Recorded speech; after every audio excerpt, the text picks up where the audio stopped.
এদিকে আসো ছোট ভাই, এদিকে আসো, নিচে ধরো ক্যামেরা, নিচে ধরো। আসলে এখানে পুরো 1 ভরির একটু উপরে সোনা আছে, এখানে 1,00,000 টাকার সোনা আছে।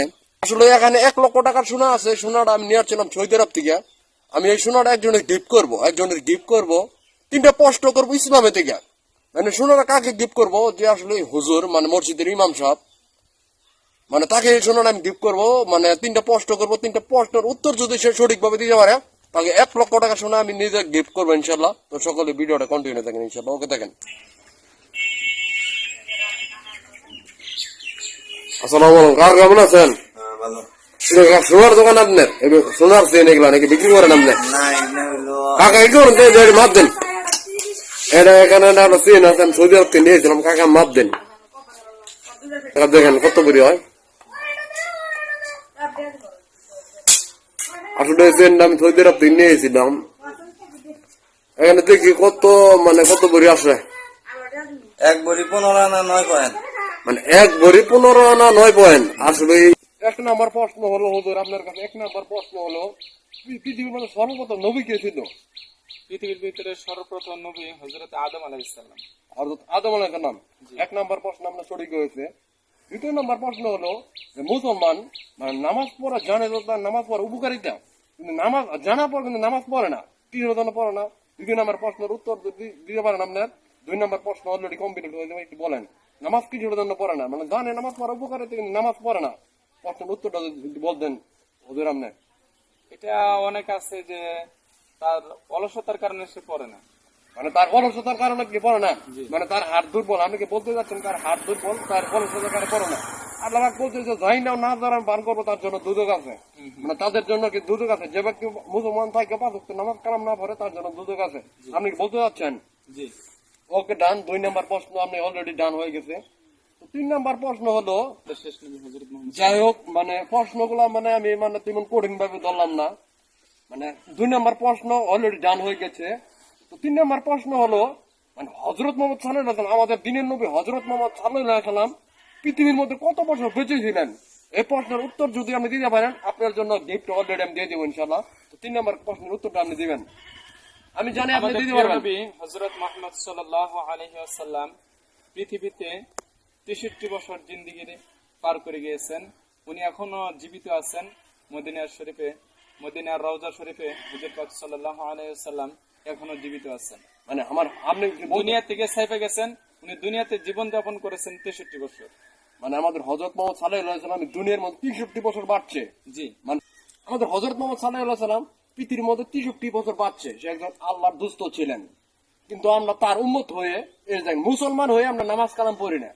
কিন্তু আমাদের একদিন তো মরতে হবে নাকি? অবশ্যই। আমাদের মরার পরে একদিন মানে ব্যস্ত দুদক আছে হুজুর না নাই? মানে আমাদের মরার পরে দেখেন মানে কাহিনীটা কি হবে, আপনি যদি একটু বলতেন আমাদের দর্শকদের উদ্দেশ্যে একটু যদি বলতেন হুজুর আপনি। প্রিয় দর্শকবৃন্দ, মহান আল্লাহ পাক রব্বুল আলামিন আমাদেরকে দুনিয়াতে পাঠিয়েছেন একমাত্র শুধুমাত্র তার ইবাদত বন্দেগী করার জন্য, তার গোলামি করার জন্য, আল্লাহ পাক রব্বুল আলামিনের দাসত্ব করার জন্য। আল্লাহ পাক রব্বুল আলামিন পবিত্র কুরআনুল কারীমের ভাষায় বলেন, ওয়ামা খালাকতুল জিন্না ওয়াল ইনসা ইল্লা লিয়াবুদুন।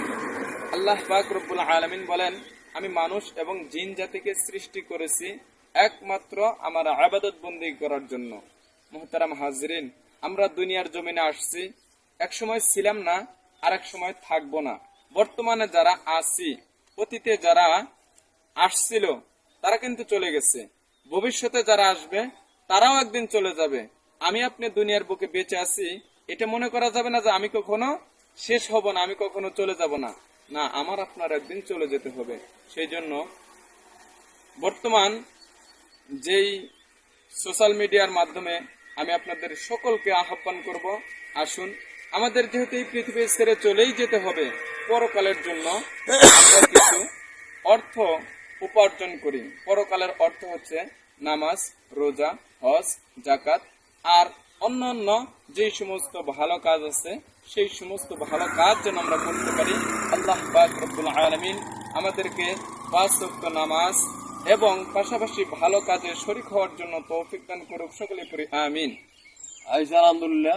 ভিডিওটা আসলে তেমন লং করবো না, তো ইয়ার আগে আমি বলছি ভিডিওটার কাহিনী কি বলছি, মানে হুজুরের 3টা প্রশ্ন করছি, প্রশ্নের উত্তর অলরেডি মানে সঠিকভাবে দিয়েছে একজন হুজুর, সে দিতে পারবে, যে কোনো প্রশ্ন করবেন যে কোনো প্রশ্নের উত্তর দিতে পারবে, সে একজন কোরআনের হাফেজ, সে একজন মসজিদের ইমাম সাহেব, মানে যে কোনো কোরআনের দিকে আপনি যে কোনো প্রশ্ন করবেন, কোরআনের মাথার মধ্যে মানে মুখস্থি করা, মানে আসলে এই মসজিদের সে ইমাম সাহেব।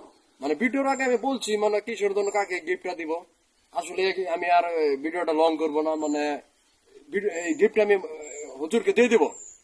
তো হুজুর এখানে একটা গিফট আছে, এখানে একটা চেন আছে, 1 লক্ষ টাকার চেন। তো এই চেনটা আপনি কাকে দিবেন বলেন,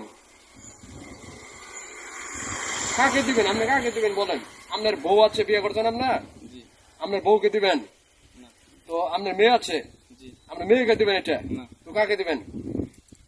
না আপনি রাখবেন, এটা বেচবেন, বেচে গাড়ি কিনবেন, 4B গাড়ি না। কি কিনবেন? সন্তানের কাছে যদি কোনো কিছু পায় সেটা মাই পায়, মায়ের চাইতে আর বড় কেউ হয় না। মানে সেটাই মানে এটা আপনার মেয়েকে দিবেন, মেয়েকে দেওয়ার পরে কি এটা মানে আপনার বউকে দিবেন? না, কাকে দিবেন বলেন? আমার মাকে দিব। আপনার মাকে দিবেন? আচ্ছা ওকে নেন, ওকে নেন। তো সকলে হুজুর আমার জন্য দোয়া করবেন নাকি? ওকে, তো সকলে আমার জন্য দোয়া করবেন, আমি যেন এরকম সুন্দর সুন্দর ভিডিও আরো বানাইতে পারি। ওকে, ভালো থাকেন, আসসালামু আলাইকুম। ওকে।